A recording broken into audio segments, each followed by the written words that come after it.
Assalamualaikum warahmatullahi wabarakatuh. Selamat datang kembali di channel Om Bris Official. Untuk kisah kali ini saya akan membacakan sebuah cerita yang berjudul Lebaran Terakhir di Rumah Tua. Dan sebelum kita lanjut ke ceritanya, tekan dulu tombol like video ini dan jangan lupa tekan juga tombol subscribe channel ini. Nyalakan juga lonceng notifikasinya agar tidak ketinggalan cerita-cerita lainnya. Dan seperti apa untuk kisah kali ini? Langsung saja kita masuk ke ceritanya.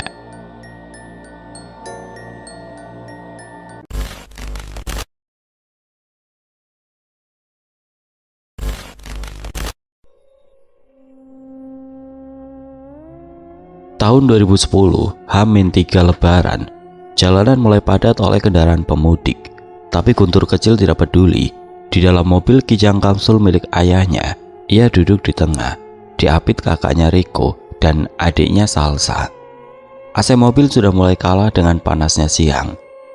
Tapi semangat mereka lebih dari cukup untuk menahan gerah. "Masih jauh ya?" tanya Guntur sambil melihat keluar, menatap hamparan sawah dan truk-truk besar yang lewat beriringan. "Sebentar lagi masuk kota es," jawab ayahnya sambil mengganti siaran radio yang terus berdesis. Tujuan mereka adalah rumah Pak Lek Roni, adik dari Ibu Guntur, yang tinggal di pinggiran kota es, Jawa Timur. Ini pertama kalinya mereka ke sana sejak Pak Lek pindah 5 tahun yang lalu. Rencananya mereka akan menginap 3 malam, silaturahmi ke beberapa kerabat, lalu balik ke Jakarta. Sampai di kota, suasana khas Lebaran mulai terasa. Spanduk diskon, warung tutup setengah, dan petasan anak kecil di gang-gang sempit. Tapi begitu mobil memasuki jalan kecil menuju rumah Pak Lek, nuansanya berubah. Jalanan menurun, kanan kiri penuh pohon bambu dan jambu air, rumah-rumah jaraknya jauh-jauh. Beberapa terlihat kosong seperti tidak dihuni lama. Ini rumah-rumahnya masih banyak yang kosong ya?" tanya ibu, menoleh keluar jendela. "Iya, katanya banyak yang merantau ke kota, sisanya orang tua saja." Mobil akhirnya berhenti di depan rumah bercat hijau muda. Pak Lek sudah berdiri menunggu di teras, mengenakan sarung dan kaos oblong. Senyumnya lebar, tapi ada garis letih di matanya. "Alhamdulillah sampai juga," sambutnya. Pelukan singkat lalu saling tukar kabar. Setelah masuk dan ngobrol sebentar, Pak Lek akhirnya berkata pelan, agak kikuk. "Nganu, ini maaf ya, rumah ini kecil, gak cukup buat kalian semua tidur. Tapi tenang, aku sudah siapkan tempat nginep gak jauh dari sini. Rumah kosong, punya temen, aman kok. Sering dipakai keluarga lain juga kalau lebaran." Mereka sekeluarga saling pandang, tidak ada yang keberatan. Toh selama dekat tidak masalah. Guntur ikut turun saat mereka melihat rumah itu. Letaknya sekitar 5 rumah dari Pak Lek. Bangunannya tua tapi kokoh.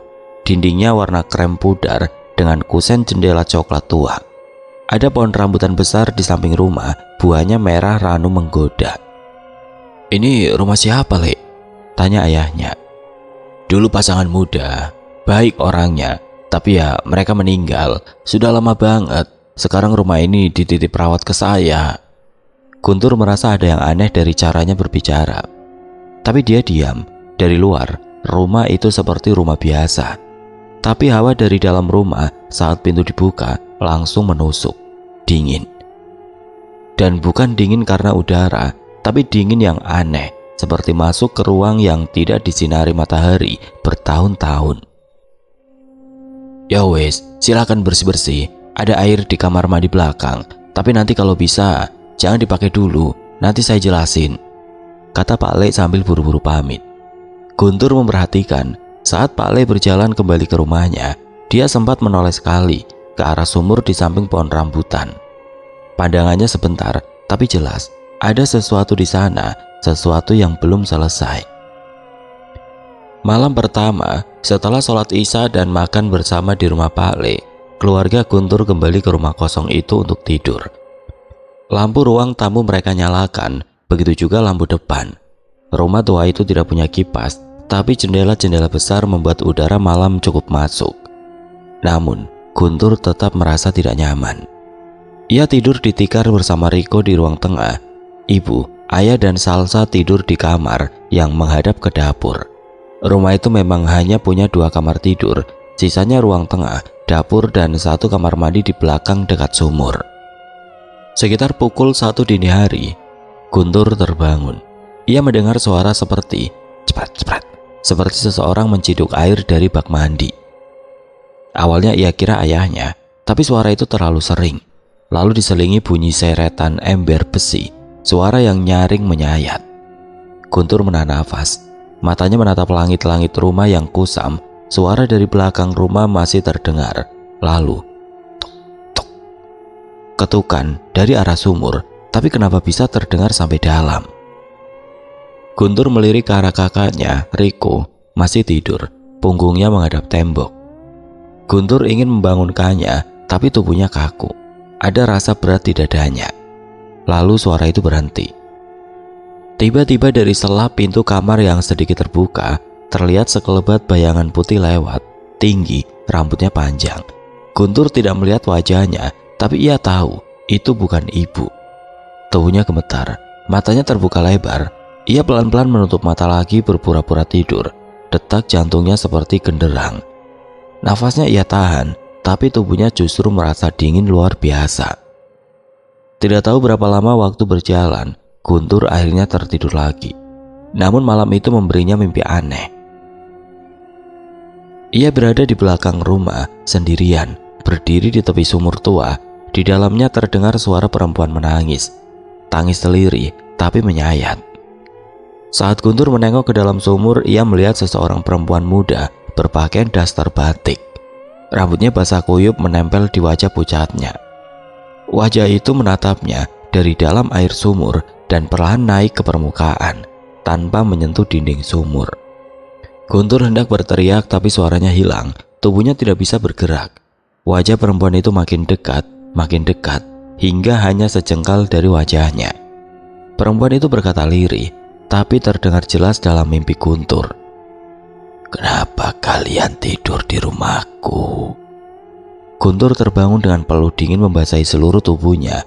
Jam menunjukkan pukul 04.15. Di luar, azan subuh baru berkumandang. Tapi tubuh Guntur tetap dingin, bahkan saat disentuh selimut. Hawa dingin itu menolak pergi. Pagi itu saat semua tengah sibuk menyiapkan sarapan dan mencuci pakaian di belakang rumah, Guntur hanya duduk di serambi, menatap sumur tua yang sedikit tertutup semak. Matanya kosong. Tubuhnya masih terasa dingin meski matahari sudah meninggi. "Kenapa, Le?" tanya Pak Le Warto sambil menyeruput kopi. Guntur tidak langsung menjawab. Ia menelan ludah, lalu pelan berkata, "Sumur itu, Pak Le. Tadi malam saya mimpi ada perempuan nangis di dalamnya." Pak Le langsung menoleh, wajahnya sedikit berubah. "Perempuan pakai daster batik?" Guntur kaget. Ia hanya bisa mengangguk pelan. Pak Le diam lama, ia lalu mengisap rokoknya dalam-dalam. Setelah beberapa menit barulah ia bicara. "Rumah ini dulu pernah ada penghuninya, namanya Mbak Cumiem. Masih muda, ditinggal suaminya merantau ke Malaysia, gak pulang-pulang. Lebaran tahun keempat, dia hilang." "Hilang?" "Ya, waktu malam takbiran warga dengar dia nangis di belakang rumah. Tapi karena sudah biasa, pada cuek. Besoknya rumahnya kosong, pintu kebuka, dapurnya berantakan, tapi Mbak Cumiem gak ada." Guntur makin pucat. Orang-orang mikir dia pergi cari kerja, tapi gak pernah ada kabarnya lagi. Dan tiap malam lebaran, beberapa warga bilang suka dengar suara nangis dari arah sumur itu. Pak Le lalu menunjuk sumur dengan ujung rokoknya. "Sumur itu yang dulunya dipakai sama dia. Tapi sejak kejadian itu, gak ada yang berani pakai. Lama-lama rumah itu kosong." Guntur bergidik. "Loh, berarti sekarang yang nangis di sumur itu?" Pak Le mengangguk pelan. "Gak usah dibahas terlalu dalam, Le. Kadang-kadang tempat itu memang nyimpen luka, apalagi kalau lukanya belum disembuhkan." Guntur tidak bisa tenang. Bayangan wajah pucat perempuan dalam mimpinya masih membekas. Ia yakin itu bukan sekedar mimpi. Ada yang memang ingin berbicara atau mungkin ingin didengarkan. Pagi menjelang siang, suasana rumah mulai terasa ganjil. Ibu yang biasanya cerewet kini diam saja saat diminta tolong mengiris bawang. Ia hanya bengong, menatap ke arah dapur dengan mata kosong. "Bu," panggil Guntur pelan. Ibu mendongak pelan seperti baru sadar, tapi bibirnya bergetar dan hanya bisa berkata, "Kok dia masih di situ ya?" "Siapa, Bu?" Ibu tidak menjawab, matanya berkaca-kaca, dan pelan-pelan ia berdiri, melangkah ke arah dapur belakang yang langsung menghadap sumur tua. Riko yang sedang membersihkan ayam untuk opor, melihat ibu mereka berjalan tanpa alas kaki, melewati dapur yang becek dan remang. Ia buru-buru menyusul. "Bu, ngapain ke sana?" Ibu berhenti di ambang pintu dapur, tubuhnya dia membatu, matanya menatap jendela dapur yang terbuka. Riko dan Guntur ikut menoleh. Di balik jendela berdiri sosok perempuan. Wajahnya pucat, rambut panjang kusut, matanya merah membengkak seperti habis menangis. Tubuhnya mengenakan daster batik usang, dan yang membuat darah Guntur membeku, sosok itu menatap mereka berdua sambil tersenyum sangat tipis seperti sedang menyimpan dendam. Sekejap kemudian sosok itu lenyap. Hanya angin yang berembus dingin dan bau amis tanah basah menyengat hidung. Ibu menangis. "Itu Cumiem, dia pulang, dia belum tenang." Guntur memeluk ibunya erat, tapi dalam hatinya ia tahu ini bukan sekedar gangguan biasa, ini bukan arwah yang hanya lewat. Cumiem ingin sesuatu atau menuntut sesuatu. Siang itu suasana kampung terasa lebih berat dari biasanya. Langit mendung tanpa suara, burung pun enggan berkicau.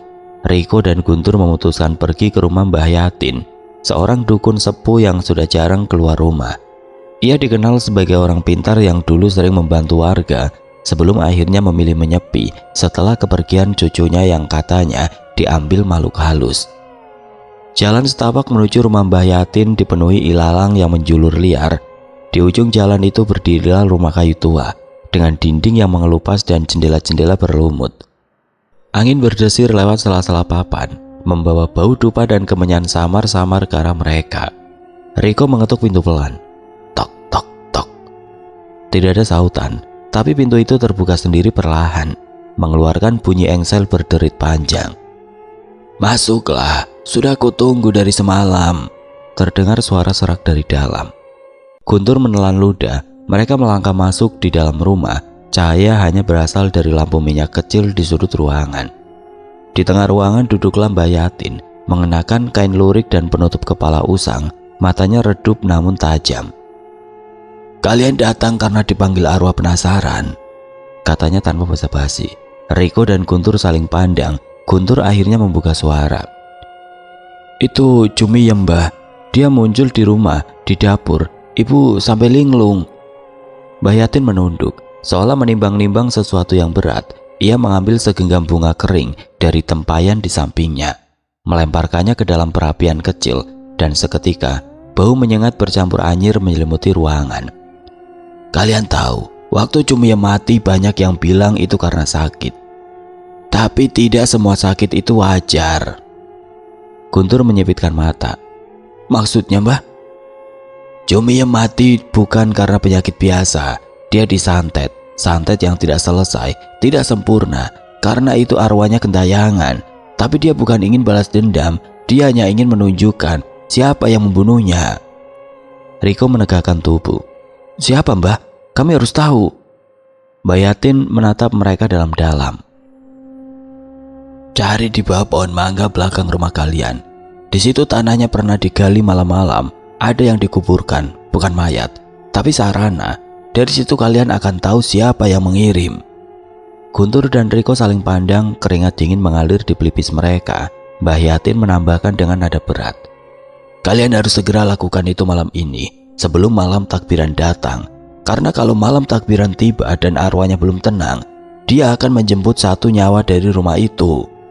Guntur tercekat. "Siapa yang akan dijemput, Mbah?" Mbah Yatin hanya menatap ke arah pintu. "Rumah kalian sudah dipenuhi oleh yang tidak diundang. Jangan tunggu sampai yang hidup dikubur berdampingan dengan yang mati." Langit malam menghitam sempurna, tidak ada bulan, tidak ada bintang. Udara seperti menggigil sendiri. membuat daun-daun bergetar meski tidak ada angin. Riko dan Guntur berdiri di pekarangan belakang rumah, menatap pohon mangga tua yang menjulang seperti sosok kerenta berjubah gelap. Cabangnya menjulur, tidak beraturan, seperti tangan yang hendak meraih siapa saja yang mendekat. Guntur menggenggam cangkul, sementara Riko membawa senter kecil yang hanya memberi cahaya redup. Mereka berdiri beberapa langkah dari batang pohon, di tempat yang dibilang Mbah Yatin. Tanah di sana memang tampak sedikit berbeda, lebih hitam, lebih lembab, dan ditumbuhi semacam rumput liar yang tidak ada di sekelilingnya. Tanpa banyak bicara, Guntur mulai mencangkul. Tanah basah terangkat perlahan, bau lumpur bercampur amis menguar dari tiap ayunan cangkul. Riko menyorotkan senter, matanya tajam memperhatikan setiap gumpalan tanah yang terangkat. Baru sekitar 30 cm digali, cangkul Guntur membentur sesuatu. Dak! Apaan tuh? Gumam Guntur, lalu membungkuk. Ia mengais tanah dengan tangan, membuka lapisan-lapisan yang menutup benda itu. Perlahan terlihat sebuah bungkusan kain kafan yang dililit kencang dengan benang hitam. Ada sisa-sisa darah kering menempel di ujung lipatannya. Riko langsung mundur setapak, jantungnya berdentum tidak karuan. Ini kain kafan, Gun. Guntur mengangguk, nafasnya memburu. Dengan tangan gemetar ia membuka simpul benang itu satu-satu. Di dalam bungkusan itu mereka menemukan sejumput rambut panjang, paku berkarat, silet, dan potongan kuku manusia. Semua itu dibalut bersama sebuah foto lawas, foto almarhumah Jumiyem, mengenakan kebaya putih dengan coretan spidol hitam menyilang wajahnya. Ya Allah, bisik Riko, tubuhnya menggigil. Ini beneran kerjaan santet. Tapi ada satu benda lagi yang di dalam bungkusan itu yang membuat mereka terdiam membeku. Selembar surat kecil ditulis dengan tangan, penuh dengan doa-doa terbaik, dan di pojoknya tertulis nama pengirim, S. Siapa ini? Siapa S? Tanya Riko setengah tidak percaya. Inisial. Guntur masih menatap surat itu, matanya mulai berkaca-kaca. Ia tahu persis siapa satu-satunya orang di keluarga mereka yang punya inisial S. Sarna. Bibiku. Sarna adik dari ibu. Dia tinggal di rumah belakang itu yang dulu sering datang bawa jamu. Riko mengingat, ya, Sarna yang dulu pernah tinggal di rumah kontrakan sebelah dapur sebelum pindah entah kemana. Sejak Jumiyem meninggal, Sarna tidak pernah lagi datang. Berarti ini ulah keluarga sendiri. Suara Riko gemetar, antara marah dan takut. Dia dulu pernah iri. Jumiyem pernah cerita Bibi Sarna naksir ayahku, tapi ditolak. Sejak itu dia selalu dingin. Tiba-tiba angin berembus kencang dari arah pohon mangga. Ranting-ranting bergoyang seperti sedang marah. Senter Riko mati seketika. Dalam kegelapan terdengar bisikan, lembut tapi sangat dekat di telinga mereka. Sudah hampir selesai. Suara perempuan, tapi jelas bukan suara manusia yang sedang berdiri di sana. Riko langsung menyalakan senter lagi dengan tangan gemetar. Sekeliling mereka kosong, tapi hawa di situ berubah, lebih dingin, lebih basah. Guntur menatap bungkusan santet itu dengan mata merah. Kita harus bakar ini, malam ini juga. Mereka mengambil jerigen minyak tanah dan korek dari gudang. Di depan dapur mereka membuat api unggun kecil. Saat api menyala dan mulai melahap bungkusan kain kafan itu, terdengar jeritan samar dari kejauhan. Jeritan perempuan yang menembus malam seperti daging yang disayat pisau panas. Api menggelegak dan benda-benda di dalamnya hangus satu persatu. Asap hitam membumbung tinggi ke langit yang pekat. Tapi sebelum api padam sepenuhnya, Guntur melihat sosok berdiri di belakang rumah, tidak jauh dari batang pohon mangga. Jumiyem. Kepalanya menunduk, rambutnya menutupi muka, dan tangannya terkulai. Tapi kali ini tidak ada darah, tidak ada luka di wajahnya. Ia berdiri diam seolah menunggu sesuatu. Lalu ia menoleh perlahan dan Guntur melihatnya. Senyuman kecil, damai, perempuan itu berbalik, berjalan menjauh, dan tubuhnya memudar perlahan-lahan di antara kabut tipis yang muncul entah dari mana. Guntur menunduk, matanya basah. Mbah Yatin benar, dia cuma ingin menunjukkan kebenaran. Takbir berkumandang dari masjid di ujung kampung. Suara beduk bersautan dengan anak-anak kecil yang menyalakan petasan di gang-gang sempit. Aroma opor dan rendang dari dapur warga bercampur di udara, seharusnya menandakan kehangatan malam penuh berkah, tapi tidak di rumah itu. Rumah besar peninggalan Jumiem justru seperti diliputi kabut, tidak terlihat, sepi, dingin dan penuh bayang-bayang. Riko dan Guntur duduk di ruang tengah, masih mengenakan baju koko putih yang sudah agak kusut karena belum sempat berganti sejak tadi siang. Mereka hanya diam. Sejak pembakaran benda santet itu, mereka tahu ini belum selesai. Rasanya masih ada yang belum beres, seperti udara di dalam rumah masih mengandung dendam yang belum padam. Lalu dari arah dapur terdengar bunyi sendok jatuh. Cetak. Riko dan Guntur saling pandang. Tidak ada satupun orang yang berada di dapur malam itu. Semua keponakan dan anak-anak sudah tidur di kamar depan. Riko bangkit, menyalakan senter lagi, dan berjalan pelan ke arah dapur. Setiap langkahnya seperti menginjak lantai yang mengeluh, menahan berat tubuh dan ketakutan. Di meja dapur, sendok nasi tergeletak di lantai. Panci opor yang tadi ditutup rapat kini sedikit terbuka, tapi yang membuat bulu kuduknya berdiri adalah ada bekas tangan, seperti cap tangan basah di permukaan meja. Jelas terlihat 5 jari dan telapak yang meneteskan air padahal tidak ada siapa-siapa. Riko menelan ludah. "Gun, sini deh." Guntur menyusul, matanya langsung tertuju pada bekas tangan itu. Lalu seolah merasakan sesuatu, ia menengok ke arah pintu belakang dapur. Pintu yang langsung mengarah ke pohon mangga. Di sana, sesosok bayangan berdiri. Sosok perempuan, rambut panjang, kali ini bukan Jumiem. Wajahnya penuh guratan marah, matanya merah seperti bara, mulutnya menganga lebar, dan tubuhnya sedikit membungkuk, seperti siap menerkam. Tapi yang paling menyeramkan adalah dari bibirnya menetes darah segar, menetes ke tanah seperti air hujan pertama. "Siapa itu?" teriak Guntur. Sosok itu menghilang secepat kilat, tapi sesaat kemudian terdengar suara keras dari kamar depan. "Dar!" Seorang menjerit. Anak-anak berhamburan keluar kamar. Riko dan Guntur berlari ke depan. Mereka menemukan salah satu keponakan, Laras, gadis kelas 3 SMP tersungkur di lantai dengan mata terbelalak. Ia menunjuk ke jendela. Ada perempuan ngetok jendela pakai kepala." Guntur langsung membuka pintu depan dan menyorotkan senter ke halaman. Tapi seperti sebelumnya, tidak ada siapa-siapa, hanya angin dan dedaunan kering yang berterbangan. Namun kali ini Guntur melihat sesuatu di bawah jendela. Jejak kaki, tapi bukan kaki manusia.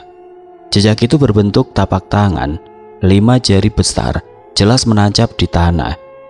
Tapak tangan manusia, tapi mengarah ke belakang, seolah makhluk itu berjalan mundur atau merayap dengan kepala di bawah.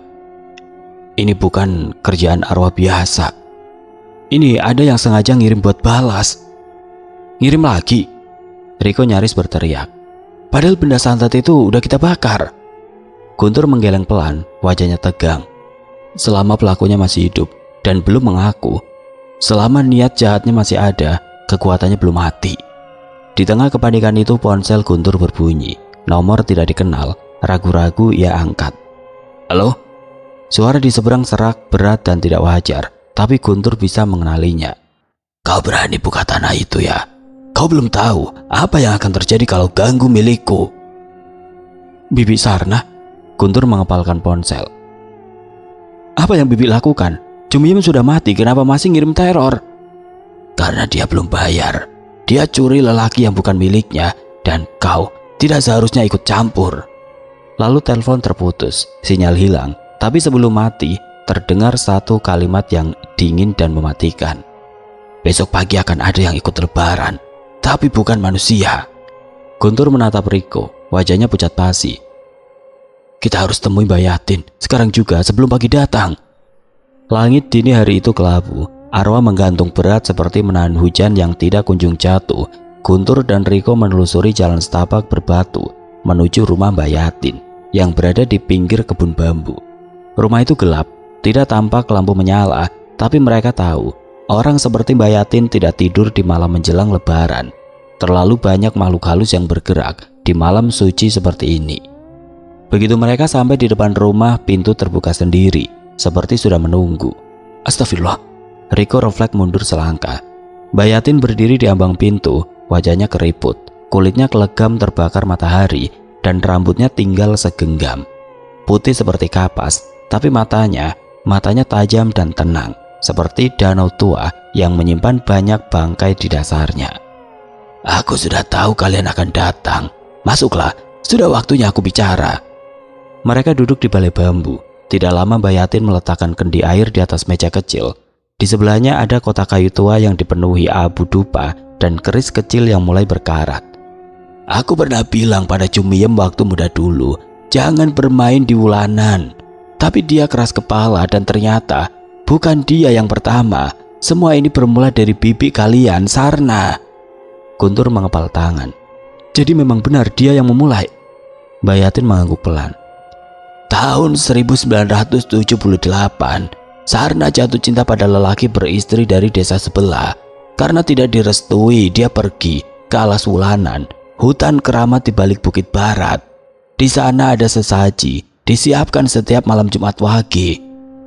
Di bawah pohon Warudoyong, itu tempat pemanggilan pesugihan Lelara Geni, makhluk penjaga api dendam yang diberi kekayaan, tapi harus menyerahkan nyawa yang dekat sebagai tumbal." Guntur membisu.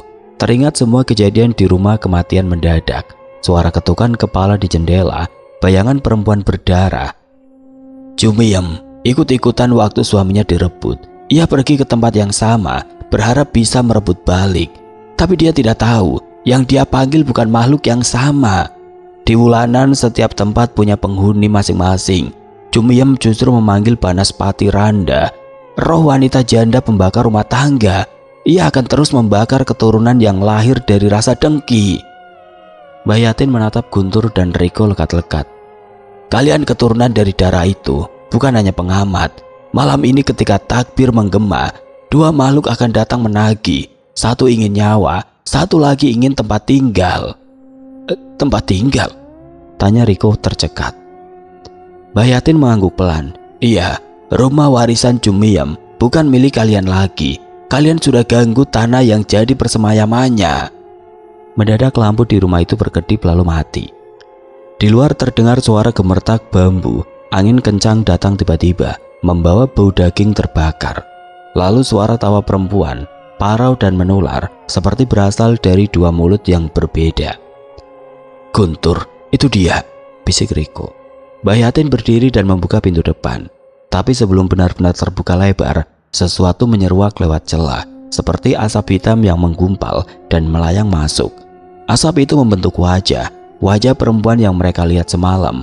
Matanya bolong, darah meleleh dari mulut, dan lehernya seperti habis dicekik tali. Tiba-tiba, duk, duk, duk, suara ketukan terdengar dari atap rumah. 3 kali, berat, seperti kepala besar dijatuhkan berulang kali. "Kita harus mengusirnya sekarang juga," ujar Bayatin. Ia mengambil kendi dan menaburkan isi kotak kayu ke dalam air. Air itu menggelegak aneh, seperti mendidih tanpa api. "Ambil tanah dari pekarangan rumah Cumiem, campur dengan rambut dari kepala kalian masing-masing. Itulah yang akan jadi segel. Kalau tidak, besok pagi bukan kalian yang sholat id, tapi kalian yang dikafani." Malam semakin larut, tapi hawa dingin menyelimuti tubuh Guntur dan Riko seperti salju yang jatuh tiba-tiba. Bayatin hanya berdiri diam, matanya terpejam dalam meditasi, seperti sedang berkomunikasi dengan sesuatu yang tidak tampak oleh mata manusia. Riko merasakan jantungnya berdetak cepat, cemas, namun ada sedikit rasa penasaran yang terus menggerogoti pikirannya. Ia menatap Guntur dan tampak tidak lebih tenang. Mereka harus segera bertindak, jika tidak, segala yang telah mereka lakukan akan sia-sia. "Guntur, ayo. Kita harus kembali ke rumah itu sekarang." Dengan hati yang berdebar-debar, mereka berlari keluar dari rumah Bayatin, menuju jalan setapak yang mengarah ke rumah warisan Cumiem. Di sepanjang perjalanan, suara tawa yang mereka dengar tadi mulai kembali mengganggu. Dari kejauhan, seperti menggema di seluruh hutan bambu. Tidak hanya itu, mereka juga bisa mendengar suara ketukan berat yang terus terdengar semakin dekat. "Guntur, itu suara ketukan dari atap rumah kita," Riko berteriak. Guntur menggenggam tangan Riko mencoba tetap tenang. "Ayo, kita lanjutkan. Ini saatnya." Sesampainya di depan rumah, Guntur langsung melangkah ke halaman. menuju pohon mangga tua yang tumbuh di samping rumah. "Tanah di sini kan?" katanya menatap Mbak Yatin yang ikut mendekat. Mbak Yatin mengangguk. "Ya, kalian harus mengambil tanah yang ada di bawah akar pohon ini, di tempat yang paling dalam, tanah yang paling murni." Mereka menggali dengan cepat, seiring dengan suara ketukan yang semakin keras, seperti ada yang sedang menggedor atap rumah dengan kepala besar yang keras. Riko mulai merasakan hawa panas yang mengalir ke arah mereka. Setiap kali sekop mereka menggali lebih dalam, tanah itu terasa semakin keras, seperti ada sesuatu yang menahan dari bawah. "Tunggu, ada sesuatu di sini." Riko menatapnya dengan cemas, lalu melihat ke arah tanah yang terangkat. Dari dalamnya muncul sebuah batu besar yang terhalang akar pohon, tertutup tanah yang sangat keras. "Apa itu?" Guntur meraba batu itu, lalu mendorongnya. Tanah mulai mengalir keluar, dan di bawahnya ada sebuah kotak kayu yang terlihat sangat tua, hampir hancur dimakan usia. Ketika mereka membuka kotak itu, sebuah bau busuk yang sangat menyengat keluar, membuat perut mereka mual. Di dalam kotak itu terdapat sebuah keris kecil, setangkai bunga melati yang sudah layu, dan sebuah rambut panjang yang tertutup darah kering. Ini milik siapa?" Riko bertanya, suaranya parau. Guntur menelan ludahnya. "Mungkin milik Sarna. Ini mungkin petunjuk untuk menghentikan semua ini." Mbak Yatin melangkah maju dan mengambil keris itu. "Keris ini dulunya milik Wulanan. Makhluk itu menyukai darah segar, dan sekarang ia meminta kalian untuk membayar harga atas gangguan yang kalian lakukan." Mbak Yatin memeriksa keris itu lalu membasahi ujungnya dengan air dari kendi yang ia bawa.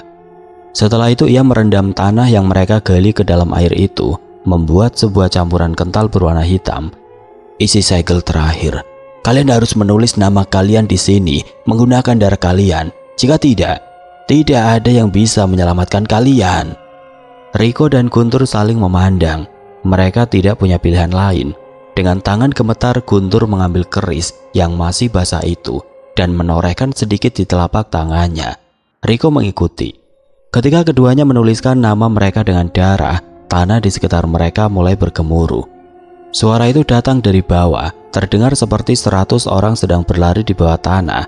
Tiba-tiba ada angin kencang yang bertiup, dan di atas atap rumah terdengar ketukan-ketukan itu lagi, lebih keras, lebih cepat. "Mereka datang," kata Mbak Yatin terdengar cemas. "Cepat, kalian harus menutup segel itu." Guntur dan Riko segera menuangkan campuran tanah dan air dari kendi ke atas tanah yang mereka gali. Tanah itu mulai bergetar hebat, seperti ada tangan yang menarik mereka masuk ke dalam bumi. Tiba-tiba bayangan hitam muncul dari bawah tanah, seperti sosok tinggi besar yang berbalut api, melangkah menuju mereka. "Guntur, Riko!" Suara Mbak Yatin terputus karena angin yang terlalu kencang. "Segel itu harus tetap utuh, jangan biarkan mereka keluar." Guntur menggenggam tanah itu erat-erat, dan dengan segala kekuatan yang tersisa, ia melemparkan segel ke dalam lubang yang mereka gali. Begitu segel menyentuh tanah, gemuruh itu berhenti. Semua menjadi sunyi, seolah alam semesta menahan nafas. Tapi tidak lama dari dalam lubang itu, tangan-tangan hitam mulai merayap keluar, bergerak seperti ular yang tidak tampak ujungnya. Dan saat itulah ketukan kepala itu kembali terdengar, lebih keras daripada sebelumnya. Di bawah tanah yang baru saja mereka segel muncul bayangan-bayangan besar yang melingkar dan bergerak cepat, berusaha keluar dari perut bumi. Suara ketukan kepala itu makin keras, menimbulkan getaran di tanah yang semakin menambah ketegangan. Riko dan Guntur hanya bisa menatap ketakutan. Mbak Yatin yang sudah berusia lanjut tampak lebih cemas dari sebelumnya. Ia tahu bahwa segel yang mereka buat bisa saja lemah dan bahkan bisa hilang seiring berjalannya waktu. "Jangan biarkan mereka keluar, Guntur." Mbak Yatin berteriak keras, matanya melotot penuh amarah dan ketakutan. "Segel itu harus tetap utuh. Jika mereka keluar, kalian akan kehilangan semuanya." Mata Guntur bersinar penuh tekad. Di dalam dadanya ada rasa takut yang menggerogoti, namun juga rasa tanggung jawab untuk mengakhiri semua ini. Tangan Riko terpegang erat di bahunya, penuh kekhawatiran. "Semuanya akan selesai," bisik Guntur mencoba menenangkan dirinya sendiri. Mereka berdiri di tengah halaman yang bergemuruh itu, menyaksikan tanah yang mulai terbelah dan suara-suara yang semakin mendekat. Seperti ada ketukan yang mengerikan sedang bangkit dari dalam rumah itu. Namun di saat-saat terakhir Guntur ingat kata-kata Mbak Yatin sebelumnya. Jangan biarkan mereka keluar. Mereka harus menghentikan segel itu agar tidak runtuh meskipun hanya sekejap. Guntur melangkah maju. Tangannya menggenggam keris yang telah ia tancapkan di tanah. Ia mengangkatnya, menyentuh ujung keris ke dalam tanah yang retak. Dan dengan suara gemetar, ia mengucapkan mantra yang diajarkan oleh Mbak Yatin. Darah kami, tanah ini milik kami tidak takut. Mata Riko terbuka lebar, tidak percaya. Sebuah cahaya terang menyembur keluar dari dalam tanah yang pecah. Itu bukan hanya cahaya biasa, melainkan sesuatu yang lebih kuat, lebih tajam dari kilatan petir. Tanah yang terbelah itu kembali mengeras, dan suara ketukan kepala yang mengerikan terhenti seketika. Namun suara itu tidak benar-benar hilang, seolah ada kekuatan yang menunggu untuk bangkit lagi. Guntur, apa yang kita lakukan? Tanya Riko, suaranya terhenti, seolah tidak sanggup memproses kenyataan yang ada. Guntur berdiri tegak, wajahnya tampak lelah namun penuh tekad. Kita telah memutuskan untuk tidak lagi terikat oleh kekuatan itu. Ini saatnya untuk menghentikannya. Dengan satu tarikan nafas, Guntur dan Riko melangkah mundur, keluar dari halaman rumah itu. Mbah Yatin yang terlihat lelah pun mengikuti mereka. Matanya tetap menatap tanah yang sekarang tampak sepi. Namun di kejauhan mereka dapat merasakan sesuatu yang aneh, seperti ada ketenangan yang tidak bisa dijelaskan. Mereka berjalan tanpa berbicara, melintasi jalan setapak yang mereka lalui sebelumnya. Mereka tahu bahwa hari itu adalah hari terakhir mereka berada di rumah itu.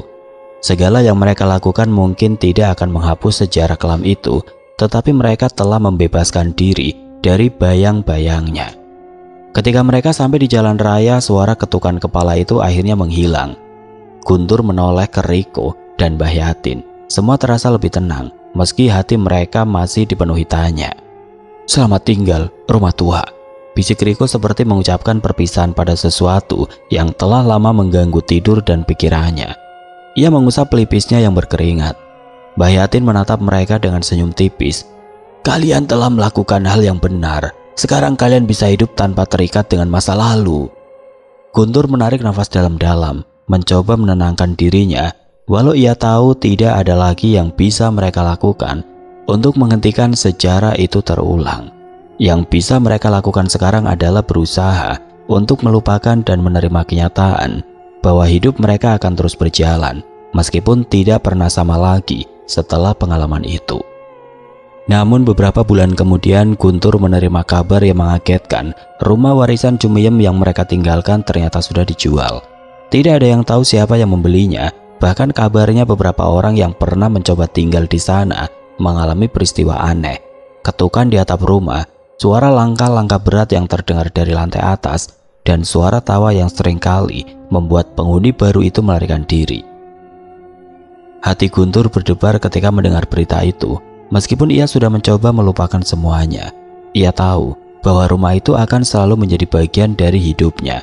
Sebuah bagian yang akan tetap terjaga, terkutuk dalam sejarah dan tidak pernah benar-benar hilang. Segalanya tampak selesai, namun sejatinya di setiap langkah hidup yang mereka jalani, ada kenangan yang tidak akan hilang begitu saja. Rumah itu dengan segala misterinya tidak akan pernah benar-benar terlupakan. Sementara Guntur dan Riko terus hidup, mereka tahu kadang-kadang teror bukanlah sesuatu yang terlihat, tapi sesuatu yang tertanam dalam ingatan yang akan selalu kembali mengunjungi mereka meskipun tidak lagi nyata.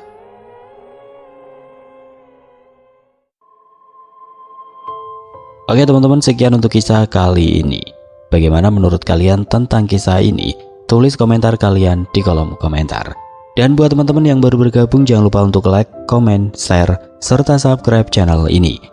Dan jangan lupa nyalakan juga lonceng notifikasinya agar tidak ketinggalan cerita-cerita lainnya. Dan akhir kata, wassalamualaikum warahmatullahi wabarakatuh.